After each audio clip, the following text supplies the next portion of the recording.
I want to share my first birth experience real quick. I planned a home birth with my first. If you knew how my family grew up, that would make sense. Get ready with me for my 34-week OB appointment.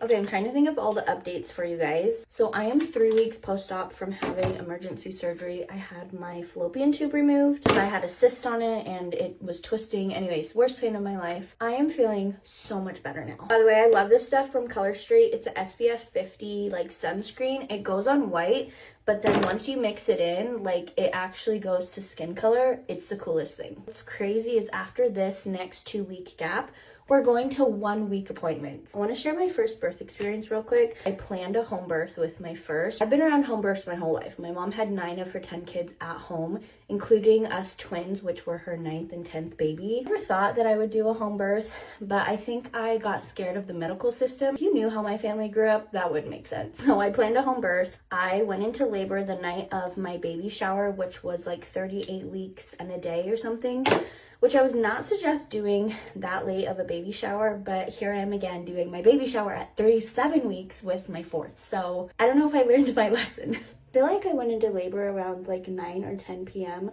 where contractions really started picking up, and I'm like, I don't think this is just Braxton Hicks anymore.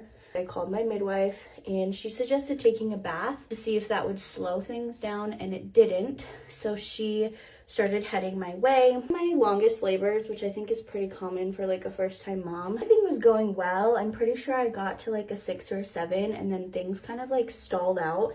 My body quite literally just like stopped having contractions. I stopped progressing. I remember riding on my parents' elliptical trying to get things moving along. I got in and out of the birth tub because I was like trying to relax, but then we were like, maybe my body is too relaxed that I'm not having contractions. At this point, it was like maybe 10 p.m. the next night, and we decided to go to the hospital before there was an emergency with me or the baby, because at this point I was exhausted. It had been 24 hours of laboring. The hospital we went to was an hour away, so I labored in the car the whole time with my midwife in the back seat just in case something happened. When we got to the hospital, I was 8 centimeters dilated. Luckily, I was still able to get the epidural, and then baby girl was here a couple hours later. So honestly, nothing scary happened. I don't regret going to the hospital. I think it was the best move for me and baby. But again, everything worked out amazing. It was long, but thankfully it wasn't scary. I don't know what to do with my hair, but something needs to be done. Our shampoo is always the answer. I kind of talked about this in another video, but the anxiety is just like, when is the baby coming? I feel like it could be 2 weeks or it could be 6 weeks, and that part stresses me out. Here's a cute little outfit I'm wearing. It's not maternity, but I have 3 of them and I love wearing them. I love this stuff so much. Thanks for getting ready with me, guys. Love you.